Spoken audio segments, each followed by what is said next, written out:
what are some common misconceptions that people have about what a mayor can or cannot do? Well, I'll start. Yeah. One of the things that the mayor has one vote, Okay.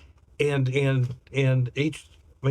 every council member has a vote, and so I'm 1/7 of the votes, and so if I go in and I've got something that I want to have passed, or something that I believe in, I'm still just one vote.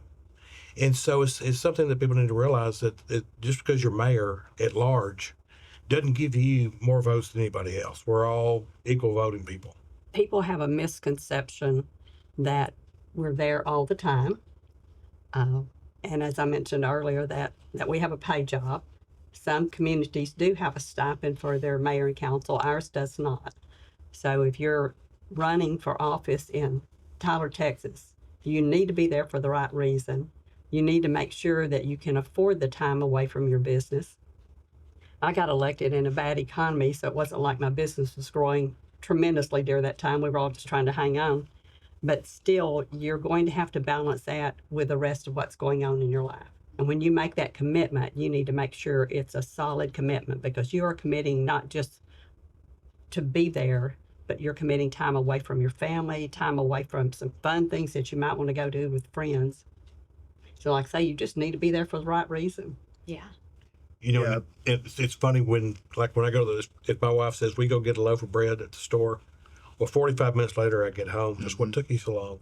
It's so funny the number of people that are in the grocery store that start asking you questions. Sure.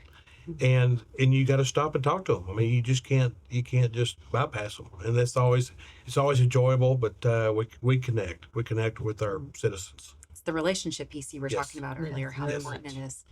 Yeah, and those conversations reveal something pretty obvious, is that people confuse our role as an elected official with the city with other roles that are higher up at the state or the federal level that have enumerated powers that we don't have.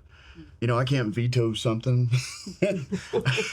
Like Mayor Warren said, we have one vote. In Whitehouse, I don't have any vote. We got 5 council members and a mayor, and I only vote in the case of a tie, which I've only done twice.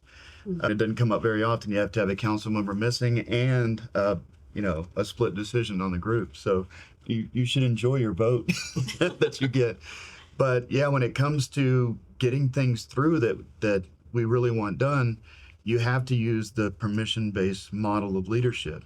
If you assume that getting elected as mayor gives you a position of power to be able to push your agenda through, you're gonna be very disappointed, and it's gonna wind up being a pretty bad environment